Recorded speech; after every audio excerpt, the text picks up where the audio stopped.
It is Friday night with Erdinger in the wonderful Reds bar. Upstairs, currently we are. It's very good to be here.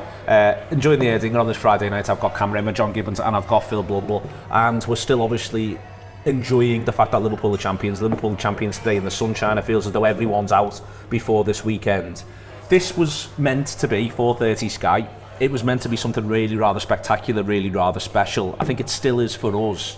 They find themselves in a bit of a funny place, I think, Phil. They played ever so well first half against Paris Saint-Germain. They genuinely deserved to get in ahead in the game, not necessarily in the tie, but in the game. It went the other way for them, and it feels like they've had a bit of a year where at times things haven't gone for them. And I think if there's maybe something for him to think about, for them to think about when that's happened, I don't think they've reacted that well. Yeah, they've had bad luck. I mean, you've touched on that various times across the last few weeks. I think it's only fair you point some of the stuff out, but there's also the approach thing. I thought the approach they started with the first 20 minutes was really interesting because it felt like it wasn't of the type of thing that Arteta has done a great deal of this season. I think it was like I'm going. They were really high up. They were really aggressive. Like, I don't know if anyone vaguely remembers the first goal that PSG scored at Arsenal inside 5 minutes. But Leandro Trossard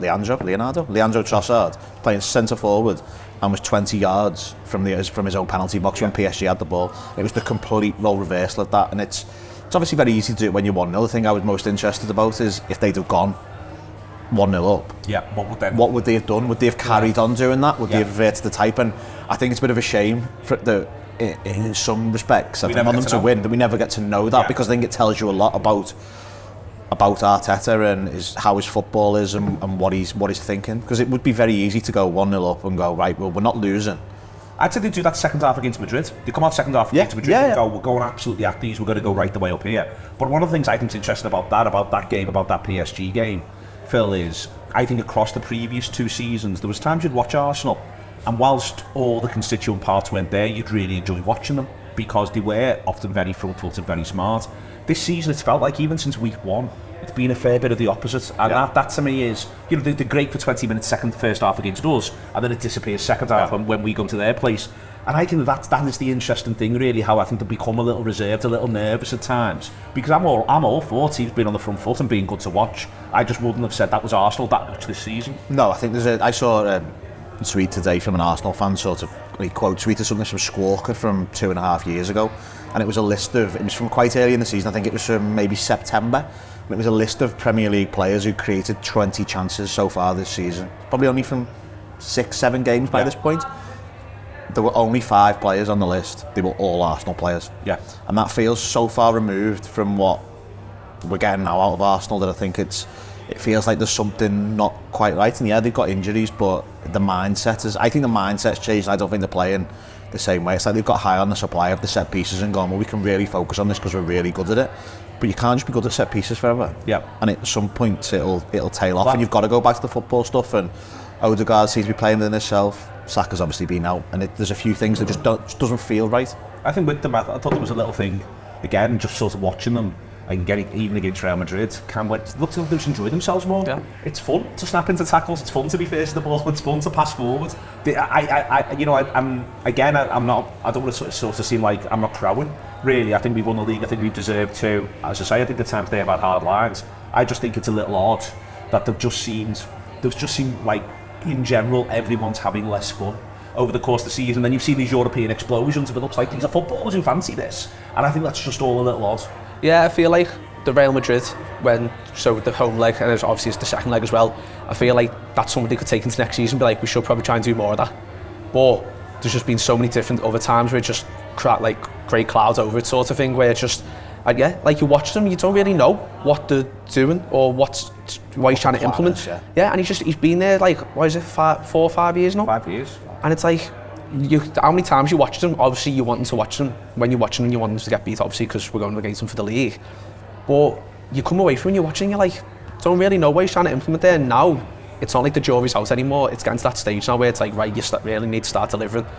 And yeah, I mean, if they have more nights like Real Madrid, success will come. But I just don't really see where that's going to, or how it's going to happen. Do you know, by the way, sorry, this is the longest run without a cup final since 1986. For Arsenal? For Arsenal. Okay. Which is... It feels like we sort of got where we did under Klopp by just getting cup finals. Yeah. and they're not getting that, and I think that's quite interesting. I just thought it was quite interesting. No, it is. In terms of, we had Klopp's first season, we had the Europa League and the League Cup. Yeah. Third season, there's the Champions League final. They've got, as his team, none of it. Well, when they knocked Real out, I thought it was going to be like kind of like their Kiev season a bit, where they might get to the final, and then it might be one too many. Yeah. And then next season you go. But now, that hasn't happened, so you wonder what's another year like where they start like that. Do you know what I mean? They're just, I think with them, John, all the way through the season, I think they're just not attacked quite as well as I think they should be looking to attack. I've always quite liked the line. They're all looking for marginal gains. They could do with some actual gains at times over the course of the campaign, while simultaneously saying you've got to acknowledge there's a lot of excellence there. They're really, really solid. They're really difficult to score against. You know, I can watch them and be impressed with them on the one side, but also go, it just doesn't look like a load of fun. And I think for the manager, I don't think the manager should be under any pressure really. But if it isn't consistently fun for the supporters and you're not getting trophies, I think everyone can put up with the occasional dour performance if at the end of it you think you're going to lift something shiny. I think it's always a difficult position for a manager to end up in when the games aren't the most fun in the world and we don't look like we're that close to winning anything, or at least as close as we'd like. Yeah, and we've seen that with our managers in the past, haven't we, when, you know, it turns sort of that way. I think what's interesting obviously about this manager is he's, like Phil was saying before, like, you know, got dour. You know, say what you want about Gerard Houllier, he nailed this, you know, this goes to the last very early when, you know, this is how we're sort of gonna play. You know, similar with Evans, he had his style, and I remember another PSG game when they came to our place and we played 4-4-2 and won 2-0, and everyone was like, there we go. And even as a young lad, I was a little bit like, why weren't we doing that more then? You know, if they had it in them. And they were trying to turn around the 3-0 deficit in the Cup with this Cup. We won 2-0, played by a different formation, went more attacking and had a real go. And there's a little bit of a, like, I don't know, part of you's pleasing and part of you's like, it shows it was there. They were just sort of choosing not to do it. I think they might be a little bit closer than I think the closest. I agree with what some people are making out to be honest with you, and I can understand why Arteta is trying to sort of play the game he is. I think he's probably gone a little bit too far, but then he's rolled back a little bit today in terms of his press conference for Liverpool and talked about our consistency and stuff like that. I mean, really praised Slot and said it's fascinating and said it's really impressive. Did you not still repeat the Champions League best team line? I didn't watch the whole thing. I saw it. That's stuff on. Yeah. Well, he couldn't completely back down, but he was interested. He was talking about, you know, consistency and stuff like that, because he does need to get across to his players that they need to do certain things better. Like, you can't just be like, oh, we just need to keep buying tickets for the raffle and we'll eventually win it. There does need to be an improvement. And he highlighted consistency today. You wonder how much of it will look better if they can get a number 9 who flies, and that is the thing. And that's what they're not quite putting the whole, you know, gambling the whole farm on, but there does feel like a little bit of, well, listen, sometimes it does just click together, and some players who maybe, you know, weren't quite looking like they had enough, well, they're supplying him, you know what I mean? Does it help Martinelli, for example, if they've got a 9 who's just sort of flying? They'll get one this summer, whether it's the right one and whether he clicks and whether it sort of helps them enough, we shall wait and see. But I think that you're not looking at them and going, oh, you don't know where to start. There's places to start with them, and they're in a good place. The problem is the last step's the hardest, and that's what he's finding at the moment, and I think that's what I suspect he'll continue to find. Part of why the last step's the hardest, John, is because it moves onto your feet more than the others. You know, the others, there's always someone else to climb over. You know, but for instance, one of the things that I think's driven some of their support mad this season is suddenly we've whacked in a 90-point season, or could have whacked in a 90-point season. We'll see whether or not we do. Would have if we needed. Would have we needed to. You know, you play Paris Saint-Germain in September, they look crap. You play them in April and May, they knock you out of the coin. You know, it feels a little bit like the last step's almost a bit where it's like you played snakes and ladders all the way through, and there's been a couple of snakes and there's been a few ladders, and then you get to 90 and suddenly almost every square's a snake. And it just that sort of, it's moving on them, and I think that's why they've found it a little bit difficult, and I think that's also what the manager hasn't adapted to. The league is shifting and changing, the quality that you're coming up against changing, and I think our manager's really got to see it with a fresh eye because it's the first time he's done it. I feel a little bit like with Arteta, with the buying the big lads to play full back, there's a slight element of ever so slightly fighting last year's war, and that's sort of where I think they found themselves this year. Yeah, a little bit, and I think that happened to Jürgen a little bit as well, so it's understandable, you know, he's you know, you're trying to sort of look things and sort of move on, but what Jurgen found was that Pep was always evolving and stuff like that as well, and looking to sort of do different things. It's difficult. It's hard winning the league. Do you know what I mean? Like we didn't do it for 30 years, and it is hard. And in a way, there's no shame if they don't get there. But I think soon they will have a decision to make on it, because sometimes you just need to start telling yourself a different story. Yeah, moody question, because you said centre forward. If you were them, would you rather have Vinicius Junior or Haaland? Completely hypothetical. So I listened to you posit this on the Friday show, and I was Vinicius, and I said Vinicius before either the people you had on said Haaland. Yeah. And I was severely surprised, because I think Vinicius and Havertz would work better than Martinelli and Haaland. Vinicius Junior or Haaland? Haaland. For them, Haaland. Haaland. I'm a bit of a Vinicius Junior skeptic, to be honest with you. Oh, all right, well, the best Sadio Mane in 2019. Peak Sadio Mane. Peak Sadio Mane or Haaland? For you, would you still go Haaland just out of interest? Peak Sadio Mane or Haaland for them? I'll probably go Mane then, yeah. Yeah. Because I think so. If you look at Havertz had actually scored 15 all comps this season before his injury. So Havertz missed him as well. I think they've really. So Havertz's trajectory there is about 23, 24. I think Saka can get you 20, and he's a creative demon. Yeah. He's a monster in there for that. I think if they had someone playing left side, basically it's how many can everyone get. Yeah. So Haaland might get 35 for them, but if Havertz is already getting 25, they probably don't want quite a Haaland. Do you feel like they just need like that sort? When you said they're two world class players, do you just need that sort of figure? Like I know they've got some unbelievable players, but like they need that next sort of level who can elevate the fans. Full-back as well, I think more going forward a full-back, but I think genuinely needs. Saka could be 20 a season. There might be some sort of season where he goes to 30, Saka, because he's unbelievable. Yeah. But he's only ever been around 20 max. Havertz, as I say, is about 20, and I think what they need is someone who plays left-hand side, who carries a constant threat, who everyone's scared to death of, who's 20, 25, and if they get that player, that's when I'll be really scared of them. Because I think Havertz, I really like Havertz. Like if we bought Havertz off them, I'd go, I'm into this. I can see how this could really work for us going into next season. Like I'd genuinely go, all right, that's not too far from what I think we need. Yeah. I think the idea of a raw 9, as I say, if he does Havertz numbers plus 10, but you're still not getting anyone chipping in at left wing, and he sucks some of Saka's numbers, which is there's a chance if Saka just becomes provider. But it's interesting because it's that and that. But basically, I think what we're all saying is they need another world-class lad in the front three. And that's what everyone agrees on. They need someone else in the front three who you go, Jesus, he'll take some managing. Because I think that sides are quite happy to sort of almost say, Saka's a problem. What do we do about that? And I think that if they get another world-class lad in the front three, by the way, I think Odegaard will look well better because he'll have more to pass to and more to work with. And I think Odegaard's having hard lines at the minute. I think he's getting a really bad press. And I don't get that at all. I think he's brilliant. I think he's not quite delivering in the very big highest games. Yeah. That's the case for loads of players, like the hard. He's making some odd decisions as well, I think. It's panicking, isn't it? There was one where he broke through last night quite early on, and it just opened up beautifully for him. And I was like, you've got to shoot there, and he plays a sideways pass to the left back. But we've seen that this season with us. There's this idea, I'll make the chance better. And there's some times where I think it's hard for players to go, no, this chance is about as good as it's going to get when they're being told by the manager, if you can try and make the chance better, make the chance better. I'll stick up for Odegaard all day. He's a mad captain. Yeah. Can't see him lifting a trophy. That's a problem. Maybe that's part of the reason why they've not won one. Because the trophies are going, nah. I could have Virgil and you're rocking up thinking you can lift me. Yeah. No chance. When they made them captain, they're in a really odd position in terms of, well, who else would it be? Yeah. Like they've got this sort of, it almost, they almost went 0 to 100 without going. Yeah. Before they signed Rice. But also they're still young though, Phil. But this is what I'm saying. They went up, they almost went up a level too quickly. Another saucy question is who will finish higher at next season between them and City? I think Arsenal. Ask me after the summer tournament. After the summer tournament, yeah. And how deep City end up in it and all that. Yeah, and just how much they go for it. Yeah. I think that's a fair point. I think Arsenal, but I suppose there's a world where City go out in the group stage in theory and it doesn't make that much difference. But yeah, I'd say Arsenal now. Are you scared of them for next season? Scared within reason, if you know what I mean. I'm not saying you're up nights.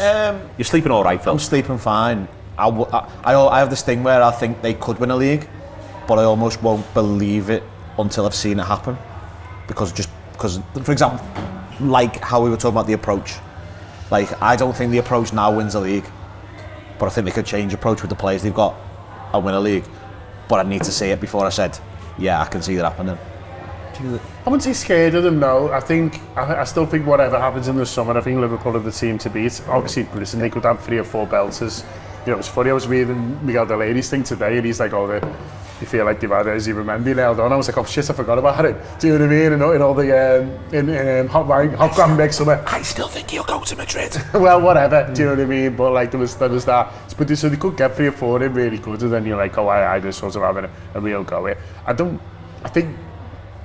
I'm with Phil. I think they could win the league, but I still think the most likely way they win the first one is by if something happens to Liverpool next season, City don't quite carry on, and I just don't see us dropping off that much. I would like to see one thing for them as well is this is what the 3rd season now, and none of these seasons have they done genuinely going for the Champions League and going for the league. Yeah. And I think this tournament in the summer might put those both on the table for them, and I'm really interested to see how they handle it. And could put them both on the table for us. Yes, 100% on Barcelona. Yeah. Not the Premier League, obviously, but you know. Yeah. Imagine. It'd be fun if you mad that, yeah. Imagine getting the fixtures. Yeah. Okay, now we get them in January. Blundell and Brian. Bournemouth in December. Honestly, looking at it, and all of a sudden, whoever's won the playoffs is fucked to play in the Liga. Still understand how it's happened. Other than Burnley against his former club. And listen, we've had a shake-up, deal with it. Oh yeah, just like the wrestling. Erasmus. Announce shit. New Erasmus. Yeah. Just gonna go from there. We're in Reds. Haaland's doing SmackDown. We're in Reds Friday night with Erdinger. More on what will pass for the game in a minute. And Erdinger, please.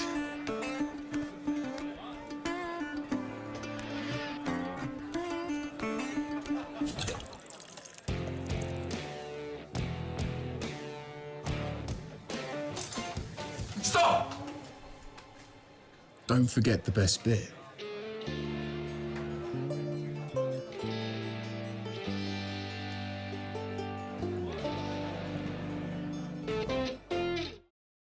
It is Erdinger, it is Friday night, it is fantastic. Thanks to Erdinger, by the way, for partnering all the way through the season. It's been the absolute business, and we very much enjoyed it to the point that we've just all topped up a little bit, if we're honest.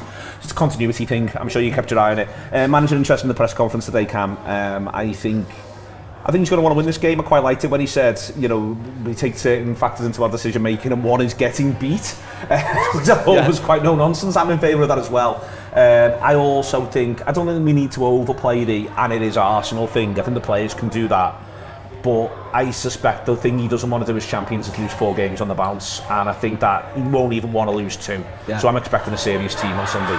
Well, you're already starting your stuff for next season, and I feel like with us, because we're champions, but then because Arsenal, they've just fell at like the last hurdle again, we can kind of get into the Reds for next season a bit. I think if we were to go on Sunday, win 3 or 4-0, I think especially 3 or 4-0? No, just thinking out loud. They are football scores, they are. We'd have a nice Sunday. It'd be a phenomenal Sunday. Yeah. Alright, then let's stick to 1-0. So no, you think 3 or 4-0. I'm enjoying your 3 or 4-0. But my point is, I feel like with a manager like Arteta, he could really get into his head. Even though like now the league's done everything, I think after the results of during the week, he could really get into it. And the whole Guard of Honour thing as well. I think there's a lot of stuff he could really get into for next season. Yeah, but they haven't won here since 2012, have they? I know. And I was thinking about this, but I really like that. But I was also thinking of, it's almost if they do win, it almost doesn't count. Like City's winning. Like that's exactly the thing. And I think there's an argument that City winning that game actually made the whole you haven't won at Anfield for so long worse, because it was like, oh, we've done it when there was no one here. Oh look, there's people here. And now it's like, we've done it when it doesn't matter, but now we've got to do it in a game that matters, and so it almost feels like you can take something out of this no matter what happens. You get to take all the credit. Exactly. I like that. I like credit. Credit for more things. Yeah, I was just thinking about that before, and I thought it's a really sort of... Arteta feels like an overthinker as well, and that kind of feels like the type of thing he'd overthink, and it's like, we can't even prove a point here because it doesn't matter. Like, this is the thing, it doesn't matter. I mean, it's pretty much impossible for them to come 6th, I think, isn't it? I think there's people mentioning it like it's in the back of the mind problem, but it needs really... They have to lose all 3 games? Yeah. And they've got Southampton on the last day. Yeah, away. Yeah, I did like Jim on the Friday show talking about Aaron Ramsdale, and I'm like, mate, if you're in a position where you're panicking about going to Southampton on the last day... Oh, did you hear fucking Gutman crying it in though before Spurs? Yeah, that's a fair point. I mean, he did cry it in, didn't he? Yeah. You name it, he can cry it in. Suddenly he was like, and we've got to go to Brighton needing something to misquote Kevin Keegan. Couldn't get over how quickly he got to go to Brighton needing something. Rob, there's so many things that need to happen in football, including Arsenal getting like results against Bournemouth. Like that fella I heard at half time at the Spurs game, and he's like, I don't know if he's heard this, but he basically, I was out at the toilet at half time, and the fella next to me going through me goes, never do this the easy way, do we, lads? Did he know the score? And I went, in my head, I went, we're 3-1 up and there's 4 games left. It's we quite need easy. 1 point. It's quite easy that, you know. Honestly, when he told me this, I couldn't believe it. Never do it the easy way, do we, lads? People are mad. This is quite maybe we went, until now, maybe he missed the big reveal. Had the hair hand dryer on. Honestly, never do it the easy way, do we? All the way through. I think with it, John, I think there's got to be this sort of... I think it is a serious... I want it to be a serious game. I think it will be a serious game for Liverpool. I think we can enjoy it, we can have a laugh, but I think that they'll be... I thought the captain was good after Chelsea, which is he was like, I'm not happy about this. And they've been away together for a week, but I refuse to believe all they've done is have a nice time. I suspect they'll have been working, and I also think with the captain and with the other most senior player in the squad, the best player, the fella who's won Football Writers Award of the Year by 1,000,000 miles, 90% of the vote. I think the two of them, with their attitude towards win now, Van Dijk wants to win. They want to go into next season winning. Salah wants to get every award, break every record under the sun. I think they'll see Sunday as a serious game and a serious opportunity. Yeah, I agree. Listen, I think Chelsea was understandable, and I think not just because of the changes, because I think you'd have seen the drop off anyway. When you've got the thing that you're working all season for and that's not there anymore, you're going to lose a bit of an edge. And no matter how much you talk yourself into it, I don't think they did much talking themselves into it, but even if they'd have gone, oh, you big game, win this, you can't fake it, do you know what I mean? Even if it's just like a 5% or 10% drop, it can be enough at the highest level or close to the highest level, which is what Chelsea are. And so you've got to be, realistic about these things. And like I say, I think it would have been a similar game if it had picked the first choice midfield, for example, because I think you'd have just seen a drop off in their level. And so there comes from that intensity drop and the fact that they've achieved everything that they wanted to do. This game, I think, they'll be able to talk themselves into it and say, no, we want to make a little bit of a statement, we want to put on a performance, we want to sort of win this game. We're playing at Anfield. We're playing at Anfield. And what our fans will sort of, do to sharpen the minds, really. And then you might just see a bit of a mad one at Brighton, if we're honest with you, like a 3-3 or something. As long as you see that record of scoring in every away game. Yeah, that is a good one. As long as you do that. Score a Brighton. Yeah. Just score. Honestly, I'd have a great celebration if we got a consolation goal for 4-1 in the 97th minute. They'd be so confused. I would actually... All the plays. Stay till the end. Stay till the end. Yeah, we've all got to stay, we want the goal. Any goal, but I'd like a mad one at Brighton because it guarantees the goal, you know what I mean? I think Brighton could be a real mad one. Offer me 5-4 right now, either way, I'm taking it. We're having a good night. Yeah, having a phenomenal night all the way through. Selection then, do you think how experimental do you think he'll be? I think he's made it crystal clear he's playing Conor Bradley. He basically got an advert out in the Echo that he was playing Conor Bradley. So, I think that Conor Bradley is going to start. He could have cut out the middleman by wearing a Conor Bradley t-shirt to the press conference. Or just let Conor Bradley do the press conference. Conor Bradley do the press conference, he went that heavy on it. There's one available on the Anfield Wrap shop. Yeah, Arna, if you want to get one. You want to get one, and you do want to get one, Arna. You look fabulous all summer wearing it. It's a lovely tan. There is, I think so therefore we know it's going to be Bradley. I suspect the rest of it's going to be first 11, but I'm happy to be told otherwise. No, I think the same. But then maybe Brighton might be a bit experimental. For some reason, I don't really know why. I just feel like it will. It's a good place to experiment. That's it. And then the place we played Emre Can and Gini Wijnaldum was centre backs. And won. 5-1. Yeah. What a fucking day that was, by the way. Yeah, I think Sunday now. I think he'll go strong. Because I said to Salah's there's probably about 5 or 6 records Salah can still break towards the end of the season. For a laugh. Just for a laugh. That we don't even know about. And then he'll just... Salah does. No, I think he'll want to put on a show purely because it's the whole Arsenal thing. I think because it's Arsenal, because we've beat them to the title. Yeah. I think he'll want to make statements. Do you think Salah employs his own statistician, or do you think no, he does the work himself? Does the work himself? I think when you see him taking a photo of him like having a rest in the gym. Yeah. Between sets in the gym, he's on his phone working out what there is. I reckon he's amazing at Python. He's unbelievable at coding and sorting through data. He's phenomenal. There's nothing he can't do. I like the idea someone puts the stats up and he goes, text is wrong now. Yeah. Did you see on the football writers thing, by the way? Did you see how many players got voted for? No, go on. 19 players got voted for. And he got 19% of the vote? Yeah, there's only 5 that I know of, because Henry Winter listed the first 4, and then that Mark Ogden, was it, claimed he voted for Bruno Fernandes, which was a choice.